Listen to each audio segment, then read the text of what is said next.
Today, I'm going to tell you a story so haunting, it still echoes across the frontier. A tale carved into the scorched soil of the Wild West, where every shadow hid a secret and every mile carried a price. This was a land where justice rarely arrived in time, and destiny often came riding with a rifle. It started with 4 desperate girls running through the heat. A small spark that would ignite a war between truth and power, and drag a man who had been hiding for 20 years back into the fire he thought he'd escaped. Before we kick off this adventure, don't forget to hit like on the video and let us know in the comments where you're watching from. The midday sun came down like a sentence passed by God himself. It crushed every shadow flat against the red Oklahoma soil, made stones glisten as if they were bleeding heat, turned every blade of dry grass into a shard of glass. Inside the cabin, the air felt even worse. The heat pressed inward like a breathing thing, shoving against the walls, creeping through the cracks, settling deep in Thad Roren's lungs until every breath scraped like grit. He stood at the window with one palm braced against the frame. Sweat rolled down his forearm and dripped onto the sill, staining the old wood darker. His eyes stayed fixed on the horizon, where the land quivered beneath rising waves of heat, as if the earth itself were shuddering. 20 years. 20 years staring through that same window at the same unforgiving stretch of wilderness.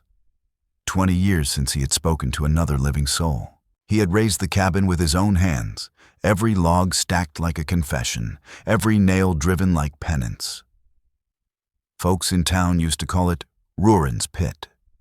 That suited him fine. It wasn't a home, it was a grave. He murmured under his breath, "I didn't build this place. I buried myself inside it." Something shimmered on the horizon. At first he thought it was nothing more than heat distortion, another lie the desert liked to tell. Then the shimmer sharpened, turned into motion. 4 shapes, small, fast, running hard. Thad narrowed his eyes. Sunlight caught on torn fabric, then on dark hair, long braids whipping behind them as they ran. A rifle cracked in the distance, then another. The sound split the valley clean and sharp, like bone snapping. Thad's stomach tightened. He hadn't heard gunfire that close in years. His gaze slid toward the old Springfield rifle hanging above the hearth. He reached for it, then stopped, his fingers hovering inches from the worn stock. He'd sworn never to touch it again, not after what it had taken from him. But the echo of those shots stirred something deep, something he'd tried to kill with silence. The figures were closer now. 4 girls, skirts ripped by brush, moccasins pounding red dust into the air. The smallest stumbled. The tallest caught her by the arm and dragged her upright without breaking stride. Fear poured off them like heat off stone. Thad pulled the door open and stepped onto the porch. The rifle remained on the wall behind him. He squinted into the blaze of sunlight. They spotted him and changed course instantly, sprinting toward the cabin. The leader, a tall young woman wrapped in a faded blue woven shawl, shouted in Cherokee, a language Thad hadn't heard spoken aloud in decades. Her voice cracked with urgency as they reached the steps. The youngest, maybe 12 or 13, clung to her hand. Another girl, freckles sharp across her nose, carried a leather-bound book pressed tight against her chest like an infant. The 4th, eyes wild and unblinking, kept scanning the hills behind them. "Please," the tall one said, switching to broken English. "They're coming." Thad stood in the doorway. The last time strangers had come knocking, it had ended in blood. He saw his mother's eyes again, Mara Roren's, wide with fear, heard her whisper his name before smoke swallowed her voice. "You brought trouble," he said coldly. "We didn't bring trouble," the tall woman replied. Her voice trembled, but it didn't break. "We brought judgment." Hearing his name spoken aloud, hit him harder than the gunfire ever could. No one had called him Thad Roran in 20 years. His jaw tightened. "You know who I am." "We know enough," she said. "Please," she added quietly.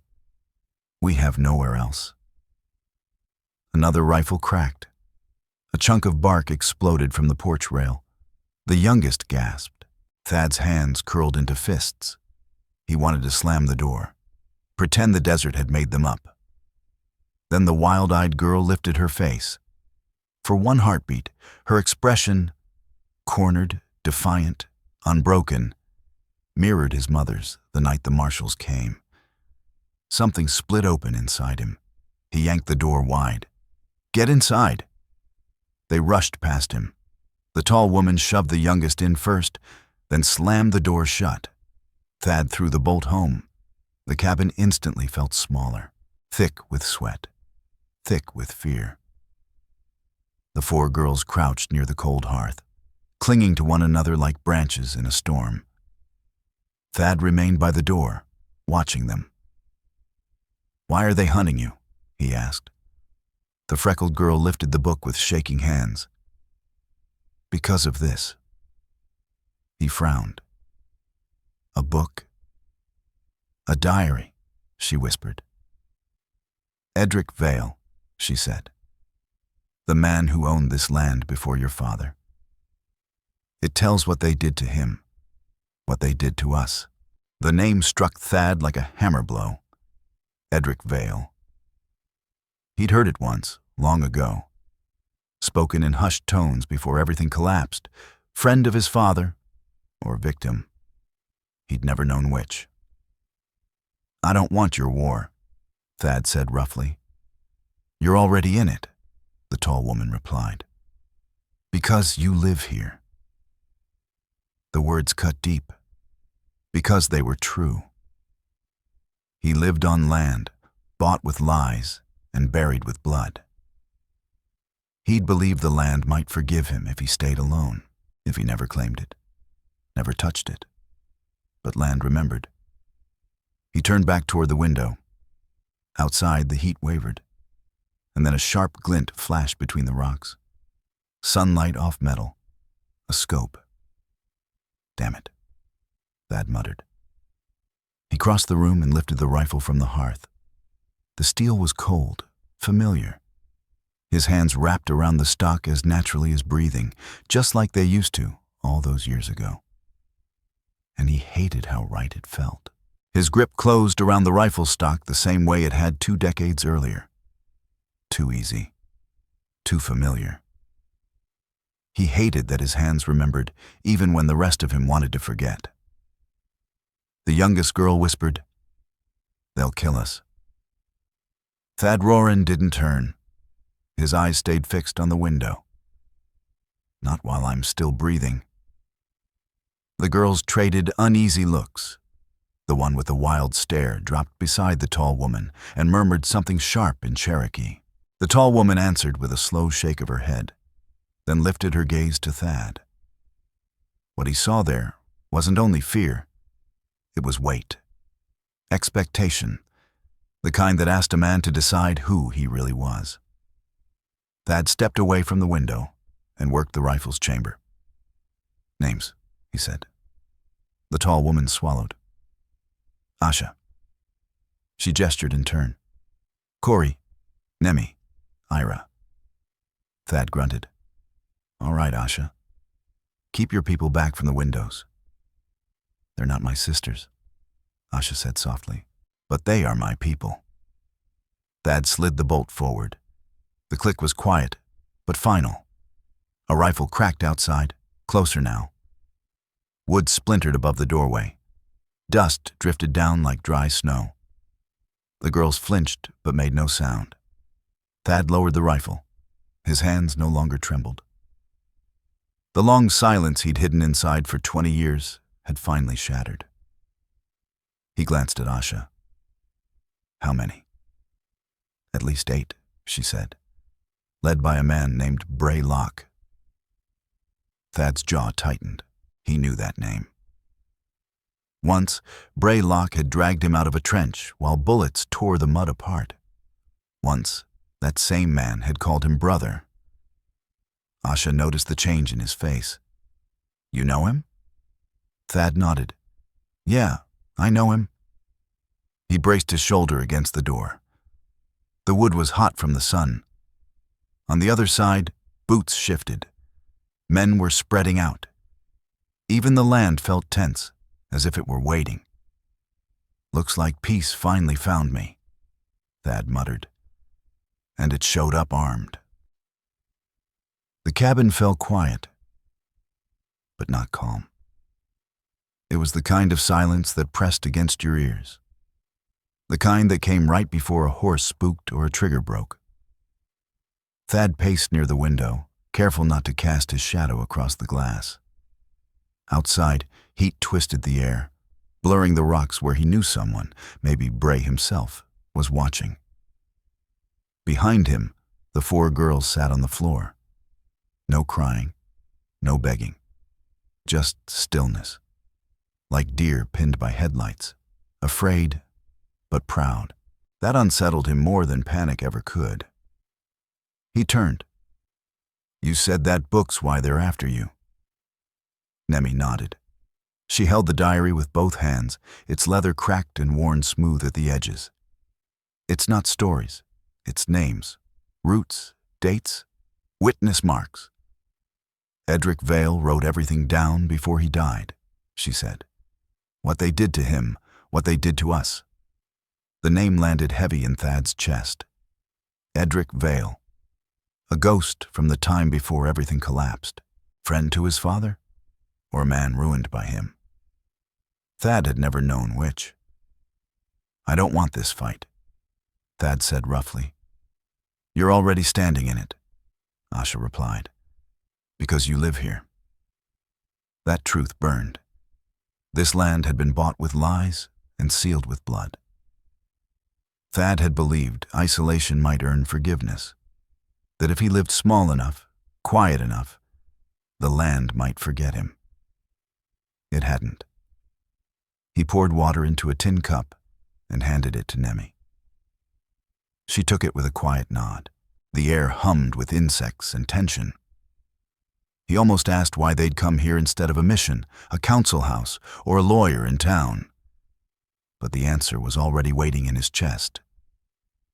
"You came because this used to be your land," he said low, "and now it's mine." Ira looked down. Asha didn't. "You live on it," she said. "You know it better than they ever will, and you're not one of them." "Not really." Thad scoffed. "Ma'am, I haven't been part of anything in a long damn time." Asha rose to her feet. "Maybe that's exactly why it has to be you." Something flickered outside. Thad stiffened, raised his hand for silence, and eased toward the window. Movement near the ridge, just a flash. They were circling, testing him. "Damn it," he muttered, backing away. "They're settling in." "They won't leave," Asha said quietly. "Not unless we give them what they want." Thad turned sharply. "Which is?" She met his eyes without blinking. "Us." He didn't speak for a long moment. Then he dragged a hand through his beard and breathed out slow. "You said Bray Locke's out there," he said. Corey nodded. "He fought beside you." Thad's voice dropped. "He's patient. He won't rush. He'll wait us dry. He's got time." Corey stepped forward. "We don't." Thad looked at her, at the fire shaking behind her eyes, then at Ira curled near the hearth, gripping her braid like it was the only thing keeping her steady. "You shouldn't be here," he said quietly. "None of you." "We didn't choose this," Asha replied, "but we won't run again." "Why?" he snapped. "What makes dying here better than living somewhere else?" Nemi's voice came barely above a whisper. "Because we didn't bring trouble, Thad." She lifted her eyes to him. "We brought judgment." The words struck deeper than lead ever could. Thad Roran turned his face away, palms braced against the edge of the table, fingers twitching like they wanted to break something. His father's voice rose from memory. Colum Roran, drunk and bitter, sneering about Cherokee ghosts, with no ground left to haunt. Then came his mother's silence. Mara Roran, standing at the window at dusk, staring like she was waiting for a world that never returned. And now they stood before him, 4 living echoes of that silence, asking him to decide what kind of blood still ran in his veins. His eyes drifted to the rifle near the door. Corey stepped forward. "You fought once," she said, "for a country that took your land. Will you fight now for the land that still remembers you?" Thad didn't answer.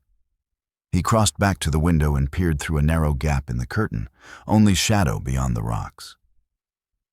He turned toward Asha. "If I help you," he said, "they'll burn this place to the ground." "Kill you," she replied. "Maybe us too."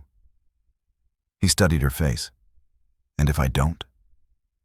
She didn't hesitate. "They'll kill us anyway." Then she added, steady and unforgiving, "And you'll stay here, pretending you never heard us die." The words dropped like stone. Thad looked down at the diary resting in Nemi's lap. She held it tight against her chest, knuckles pale, like it was the only shield she had left. "You sure what's written in there is worth dying for?" he asked. Nemi nodded once. Thad walked to the door and pulled the latch free. Heat slammed into him like a furnace blast. He stepped onto the porch. Silence. Even the birds had gone still. He lifted his voice just enough for the hills to hear. "I know you're out there, Braylock." Nothing answered but wind.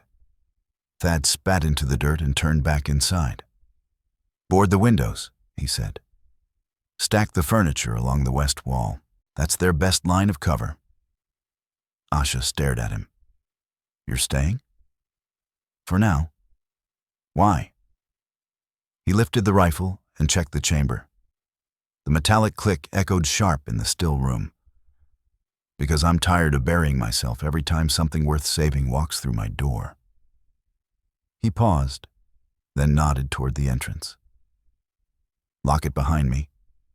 Don't open it unless it's me, or one of you screaming my name." He stepped back onto the porch and lowered himself into the old rocker. The rifle settled across his lap like it had been waiting there all along. Inside, the girls moved without speaking, focused, deliberate, bracing themselves for what was coming. Somewhere beyond the ridge, a rifle scope followed him. The hunt hadn't ended. But this time, Thad Roran wasn't hiding. The knock came soft, almost polite. 2 taps against the cabin door. Then nothing. Thad didn't move from his position behind the overturned table.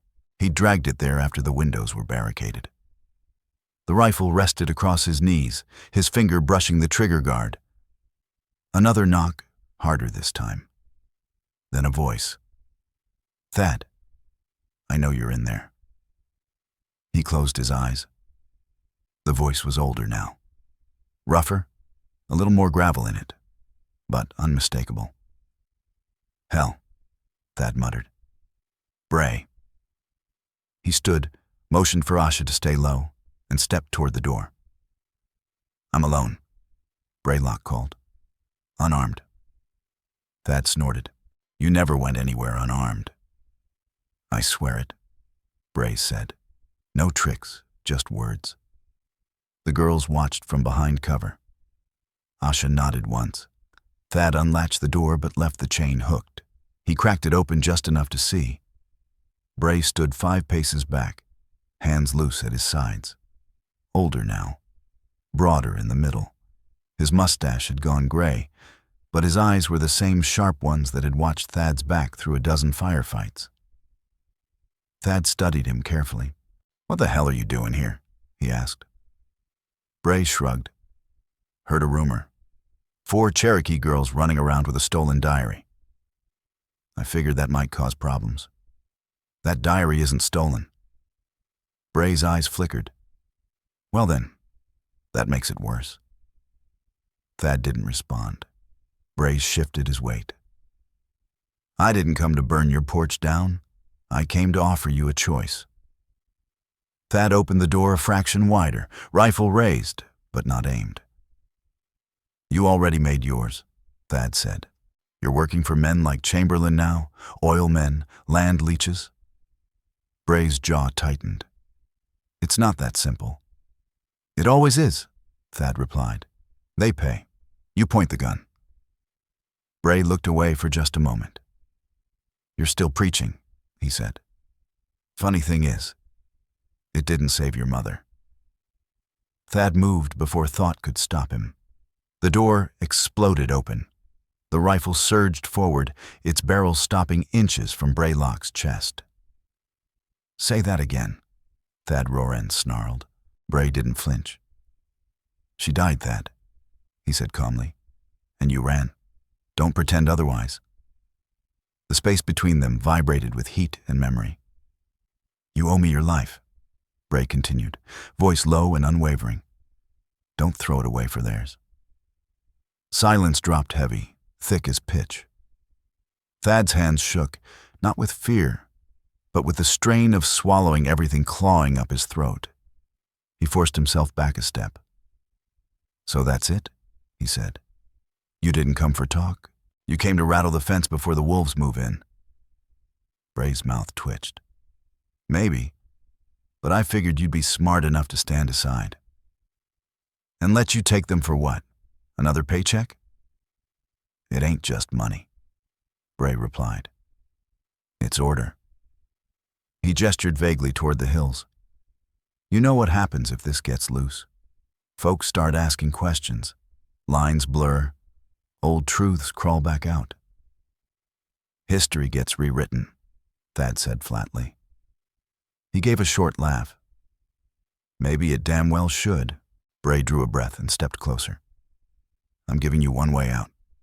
Let us take the girls. You walk away. Clean. No blood. Thad shook his head once. Slow. Final. I already chose. Bray studied him for a long moment. Something close to disappointment crossed his face. I warned you, he said. Then he turned and walked off into the glare. Thad shut the door and slid the latch home. The cabin fell dead quiet. The girls watched him from behind overturned furniture. You knew him, Ira whispered. Thad nodded. He used to be my friend. Asha stood. And now? Thad crossed the room and checked the rear window. Now he's the man who'll burn this place down. Beyond the ridge, dust curled into the sky. Riders, 6, maybe more. They were waiting on his signal, Thad said. They're spreading out, reading angles. They'll move when the sun drops. Just enough light to shoot, not enough to see. Corey cursed under her breath. We should run. We can't, Nemi said, pulling the diary closer. If they get this. They won't, Thad cut in. He knelt beside the old cedar chest near the hearth. Inside lay a faded blanket, a tin of cartridges, and a small bundle of letters yellowed by time. He paused only a second before pushing the past aside. Ammo mattered now. He fed rounds into the rifle with practiced precision. Each click echoed sharp in the cramped room. Rest while you can, he told them. This night won't pass easy. Asha stepped closer. He said you owe him your life. I do, Thad replied. Just not the way he thinks. She tilted her head. Then why stay? Thad looked at the fire in her eyes, the same fire that had once lived in him before betrayal stomped it flat. Because if I don't, he said quietly, then everything I ran from wins. He stepped back onto the porch, the rifle resting across his knees. Inside, the girls worked without speaking. barricading windows, soaking cloth, whispering Cherokee prayers under their breath.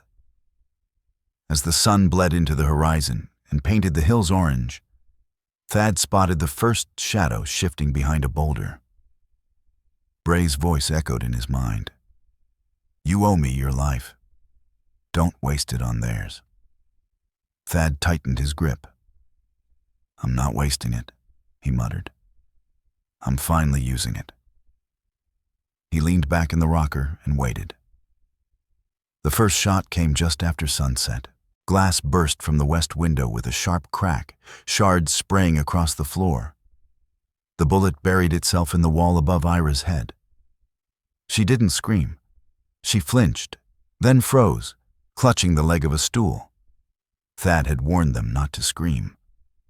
Outside, silence returned for a heartbeat. Then another shot, high and wide. Another. Warnings. They weren't trying to kill yet. They were testing nerves, shaking hands, searching for weakness. Thad crouched behind the overturned table, rifle steady, eyes fixed on the darkening hills beyond the porch. "They're probing," he muttered, "waiting for us to fire back." Corey moved first. She crawled to the eastern window and peered through the narrow gap between boards. "Two on the ridge," she whispered. "One near the tall oak." Thad nodded. "They'll close from both sides once we react." He exhaled slowly. "That's Bray's way. He pokes till you flinch, then he takes your head while you're rattled." Near the hearth, Nemi sat with a diary wrapped tight in her arms. She trembled, but her eyes never left him. "What do we do?" she asked. Thad didn't answer right away. He looked at all four of them, young, scared, but still standing. He slid another round into the chamber. The sound rang clean. "They think I forgot how to kill," he said quietly. "Let's remind them," Thad Roran said. He moved like a man who had been waiting his whole life for this moment. 20 years of silence had roughened his voice, but his reflexes were untouched. He snapped orders fast, clean and final. "Corey, that corner window's yours. If they push in from the ridge, aim for the legs. Not to kill," he added. "Just slow them down."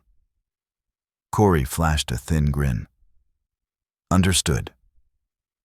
"Ira," Thad continued, "get into the crawl space under the floorboards. Watch the back side.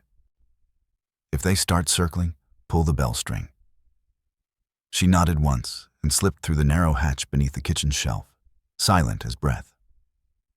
"Nemi, stay low," he said. "If we fall, that diary doesn't. Burn it if you have to." "No," she replied firmly. "I'll keep it safe." Asha stepped in beside him. "And me?" "You stay near the door," Thad said. "If I go down, you grab the rifle." Her jaw tightened. "I know how to shoot." I figured. Outside, shadows began moving quicker.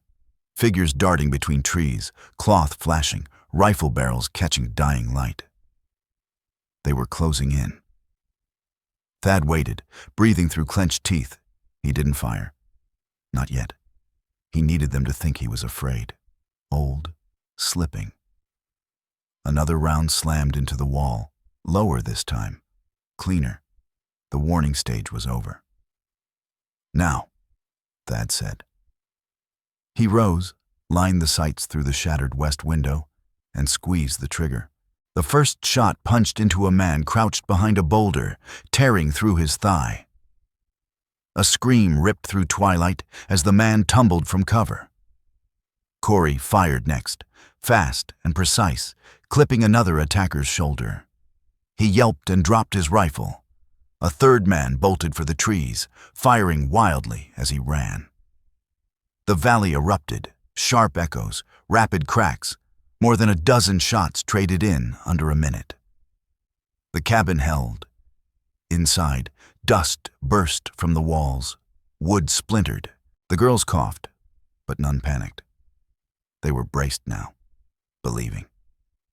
Thad fired again, slower, measured. His body remembered how to settle, how to lead a moving shape. He wasn't killing, not yet.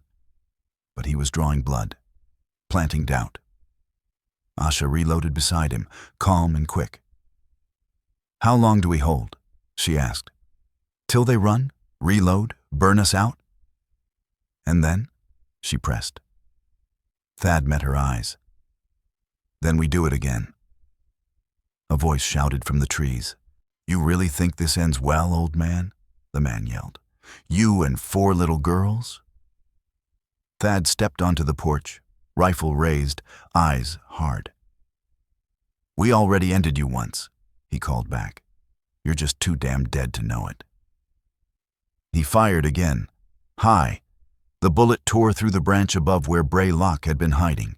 Wood cracked and crashed down. Bray didn't answer. Inside, the bell rang once. Thad spun. "Back wall, they're circling." Asha rushed rearward and crouched at the window. "One coming through the brush," she said. "Fast." "Let him," Thad replied. Branches snapped. A figure burst from the trees, sprinting for the rear door. Thad waited. The man raised his boot to kick, and Corey's shot shattered his knee. He dropped like a sack of stone, screaming and clawing at the dirt. The sudden quiet that followed was thick with confusion. The attackers hadn't expected resistance like this. Not this fierce, not this fast. "They'll pull back," Thad said, checking his rounds. "Regroup, change plans." Ira reappeared from the crawl space, face streaked with dust, but steady. "One more behind the barn," she said. He dropped something. Thad stiffened. "What kind of something?" "A jug." Thad's blood ran cold. "Oil," he muttered. "They're planning to burn us out." The girls tensed. Nemi whispered, "Then we won't last the night." "Not yet," Thad said. "They won't light it while Bray still thinks I'll break." Asha looked at him. "Then what do we do?" Thad walked to the table and set the rifle down, his eyes fixed on the diary in Nemi's lap. "We hit them with something heavier than bullets." He opened a drawer and pulled out a folded map, old, weather-stained, hand-drawn. "Bray wants this land," Thad said. "I want to bury the lie it was built on." He tapped the diary. "That book proves what this place truly is, and who it belongs to." Nemi hesitated. "You think he'll care about proof?" Thad shook his head. "No." Then he tapped the map again. "But someone else will. Someone with more firepower than his Iron Spur men. We need someone who still remembers why this land mattered before it was taken." Thad Roran said. Ira lifted her head. "Elder Kath?" Thad nodded. "She kept Edric Vale's secrets. If anyone still holds what can end this, it's her." Asha's brow tightened. "Then how do we reach her? They've boxed us in." Thad glanced toward the window. Night had swallowed the sky. Only moonlight touched the hills now, and every shadow between the trees felt alive. "I'll go," he said. Corey rose instantly. "Not by yourself?" Thad met her stare. She didn't blink. "No," he said quietly. "Me and Ira. She knows the woods. She moves light." Ira's eyes widened. "Me?" "You saw the oil jug," Thad said. "You earned your place." She hesitated, then nodded. Asha didn't argue. "How long?" "Back before sunrise," Thad replied. "Unless we don't make it." He looked around the cabin, at the women who had trusted him with their lives, at the blood-smeared floor where past and future were already clashing. Outside, the wind shifted. A thin ribbon of smoke drifted down from the ridge. They'd started burning brush. It had begun. Thad slung the rifle across his shoulder and lifted the trap door beneath the cabin. Before dropping into the dark, he turned to Asha and said low, "Don't let them through that door, no matter what." Then he disappeared into the earth, Ira close behind him. The forest breathed danger. Every snapping twig sounded too loud. Every rustle of leaves felt like breath against the back of the neck. Thad moved with practiced care, one hand on the rifle, the other guiding Ira gently by the elbow. Her steps made almost no sound, but her breathing came fast and shallow. She was afraid. So was he, but not of what hid among the trees. He feared arriving too late. They were nearly a mile from the cabin now, cutting east through narrow game trails behind the ridge. From here, the fire was visible, smoke rising dull and heavy beyond the tree line. The iron spurmen had lit the brush on the western slope, slow burning it to trap anyone who tried to run. Ira looked up at him. "Will they burn the cabin?" "They'll try," Thad said, "but not yet."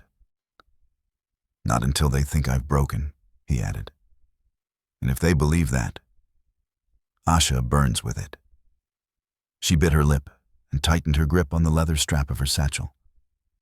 Moonlight sliced through the canopy in pale stripes. Crickets chirred. An owl called once, then went silent. "Are you sure this is the way?" Thad asked. Ira nodded. "I came here with her when I was little." They kept moving. "But we have to be careful," she added. "Why?" "She doesn't like ghosts." Thad lifted an eyebrow. "What kind of ghosts?" "The kind that come back asking forgiveness." He said nothing. They climbed toward a narrow ridge where the trees thinned and the ground turned cool and moss-soft beneath their boots. A small creek threaded through the rocks, just enough water to catch starlight. Ahead, a stone arch rose from the earth, natural, ancient, and watchful. Beyond it stood a hut half buried into the hillside, nearly invisible except for the warm yellow glow behind a hide-covered doorway. Thad slowed. "She's there." Ira nodded again. "But she won't open unless you speak." "Speak what?"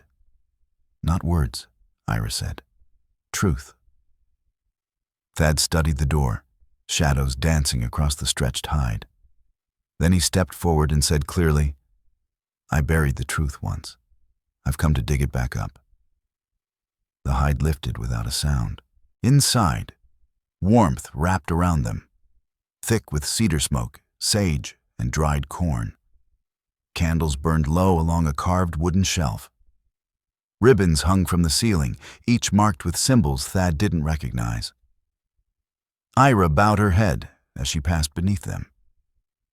At the center of the room sat an ancient woman, unmoving.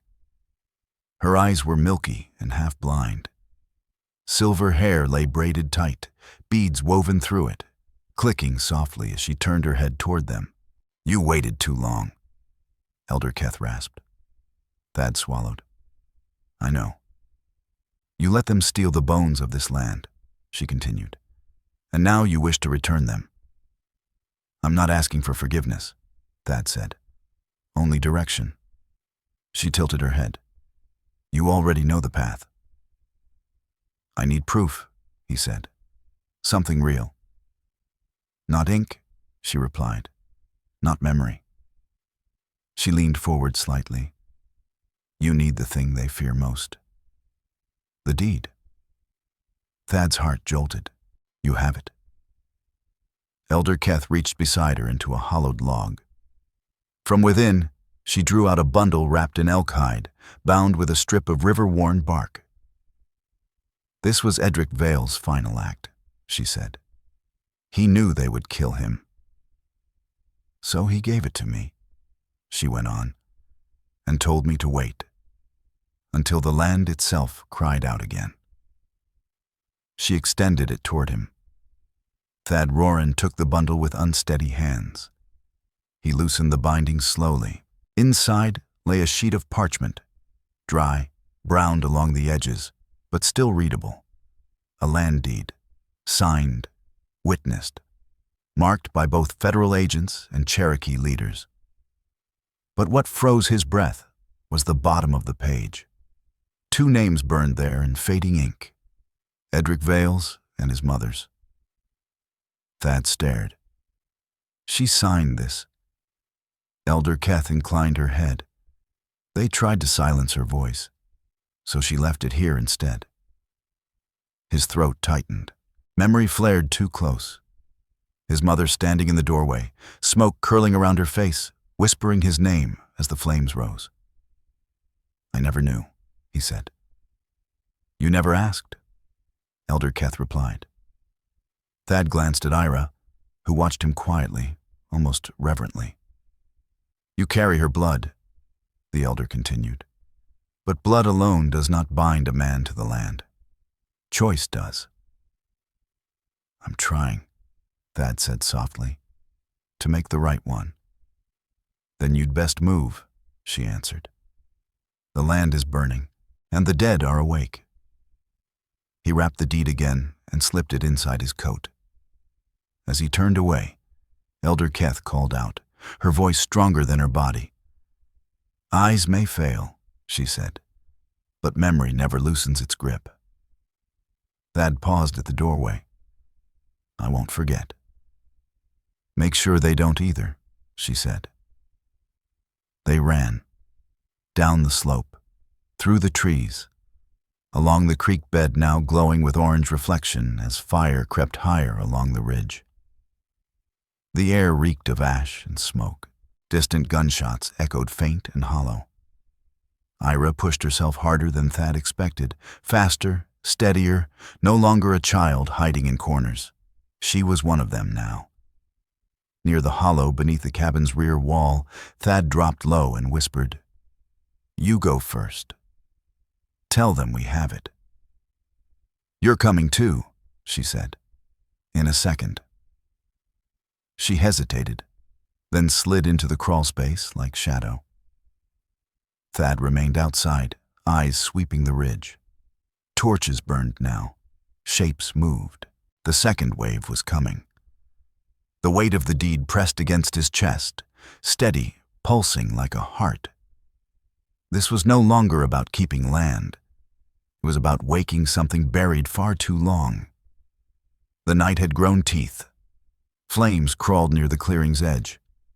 Smoke drifted low, coiling around the porch like the breath of something ancient and furious. Boots crunched through dry grass. Men whispered orders. Rifles clicked. Inside the cabin, Asha crouched at the front window, watching torches gather beyond the trees. Their light cast long, jittering shadows across the dirt. Ira had returned minutes earlier, covered in dust, breathless, delivering Thad's message. "We have the deed. Hold the line." But the fire was closing fast. Asha knew lines only held so long. She stood, stepped into the open near the doorway. Her hands trembled as she unwrapped the leather bundle. Inside, beneath cloth and cedar shavings, lay the deed. It didn't look like much, just a single page, but it carried more power than every gun in that cabin. Nemi rose beside her, quiet as ever, eyes wide but calm. "He said this would be enough," she whispered. "It's the truth," Asha replied. "And that's what they can't outrun." Outside, a voice rolled across the clearing, deep, raw, familiar. "Thad Roran." Braylock. Asha inhaled and stepped into the doorway, raising the document high above her head. "I'm not Thad," she called, "but I've got something you should see." A stir rippled through the men. Torches lifted, rifles shifted. Bray stepped forward from the smoke. He looked worn now, coat streaked with soot and sweat, eyes rimmed red. "I don't believe we've met," he said. "I'm Asha," she replied, lifting the deed higher. "And this is why you're about to lose." Bray squinted. And what exactly am I supposed to be looking at? The original deed to this land, she said. Signed by Edric Vale. Witnessed by Cherokee leaders. Filed.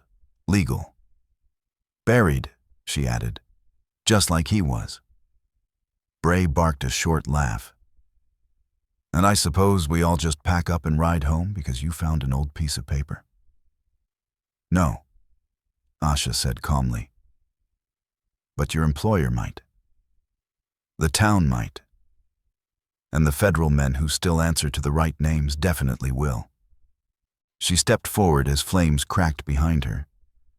Your bullets made this mess, she said. Let's see what a document can tear apart. Bray's grin faltered. The men behind him shifted uneasily. They'd expected screams, not words. You can't threaten men with history, Bray said, though the edge in his voice had dulled. I'm not threatening, Asha replied. And if you take one more step, this deed goes to Hollis Grant by dawn, along with a copy of Edric Vale's diary. Bray froze. You made copies? Asha smiled faintly. We're not foolish.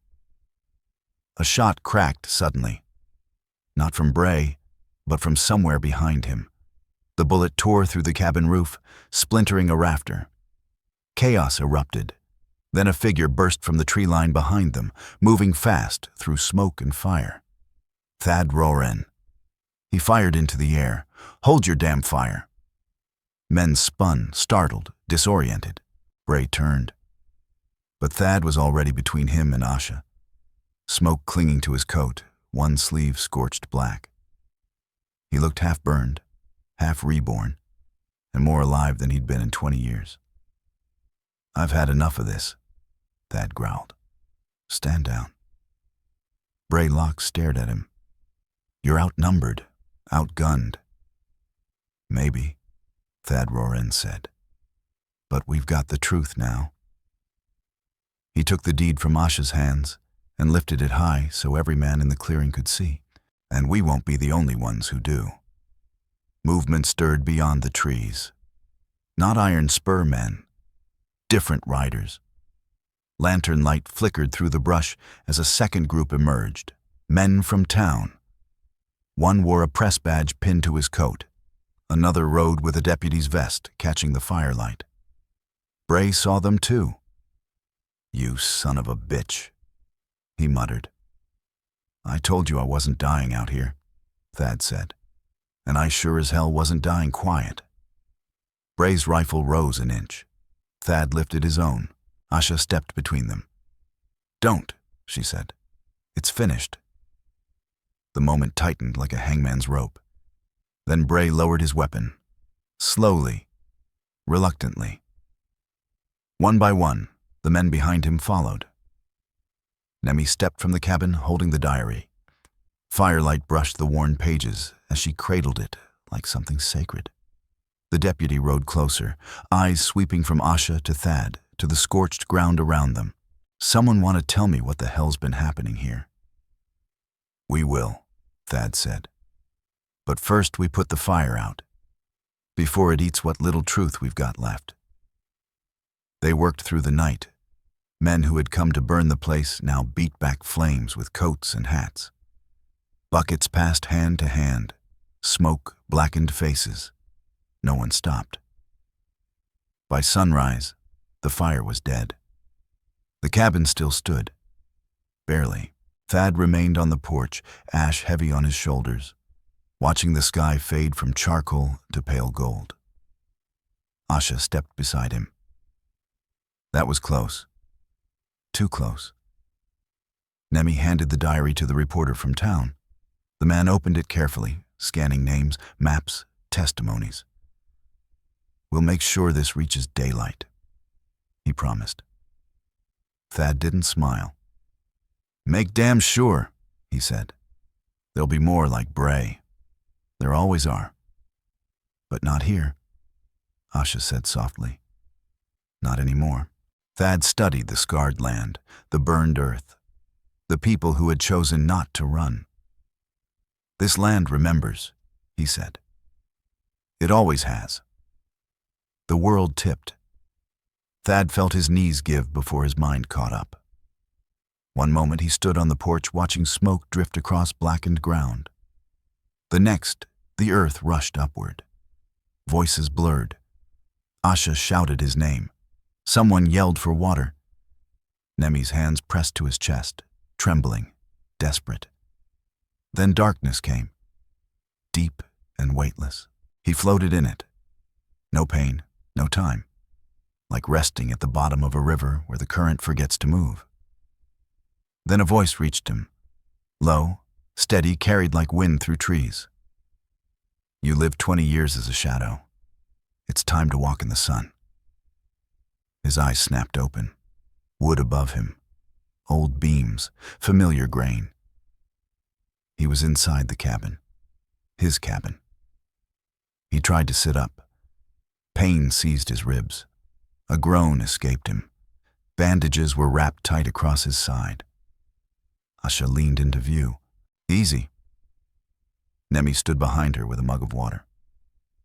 You passed out, Asha said. Infection, maybe. Burns didn't help. Thad took the cup with shaking hands and drank. I'm alive, he rasped. Barely, she replied. You held on until they left. Then your body quit before your mouth did. He managed a crooked grin. Hell of a way to win a fight. You didn't win it alone. He nodded. I know. Outside, dawn birds sang. The air smelled of wet ash and scorched pine, but no smoke, no gunpowder. He turned toward the window. Townsfolk were already clearing debris, stacking burned brush, salvaging what they could. The reporter still lingered, notebook in hand. You think they'll print it? Thad asked. They promised, Nemi said. The deed, the diary, all of it. He closed his eyes. Then maybe this land's got a chance. Asha hesitated. And you? He looked at her. What happens now, Thad? He didn't answer at first. His life had been built around not answering that question. Stay hidden, stay quiet, stay numb. But the numbness was gone. He reached toward the satchel beside the bed. Inside lay the deed, creased, worn, stained with sweat and smoke. He held it a moment, then passed it to Asha. This belongs to you. No, she said gently. It belongs to all of us, including you. He frowned. I gave that right up a long time ago. You didn't give it up, she said softly. You buried it. The same way you buried your mother, your name, your past. She met his eyes. The truth is, this land never stopped being yours. You just forgot how to belong to it. The words cut deeper than any bullet. Thad turned his gaze toward the charred hills. I've done things, he said quietly. Things I don't want to say out loud, Thad Roran admitted. I walked away when I should have stayed. I let people burn. Asha's voice stayed steady. You also stayed when you could have run. She met his eyes. You put yourself between us and the fire, between the truth and the lie. That counts. He gave a dry, humorless chuckle. You really believe that? She reached out and rested her fingers lightly against the bandages at his side. You bled for it, she said. That isn't nothing. A long silence settled over the room.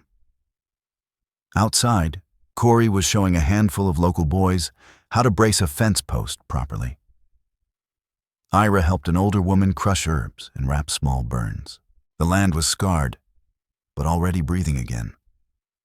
Thad drew a slow breath. Pain flared, sharp and honest, then eased. It wasn't the dull ache of ghosts. It was real. I never thought I'd see this place come back, he said. Figured I'd fade with it. Nemi spoke then, quiet but certain. But you didn't fade. You fought. He studied his hands, knuckles burned, skin torn, nails still stained with soot. I don't know what comes next, he admitted. None of us do, Asha replied. But you don't have to face it alone. He looked at her. For the first time, he didn't see the frightened girl who'd run to his door. He saw a leader, steady as bedrock, calm as early morning. She offered a small smile. We're rebuilding, she said. Could use someone who knows this land better than any map. I'm not the man I used to be, Thad replied. Good, she said softly. Neither are we. He leaned back against the wall and let her words settle into the fractures inside his chest.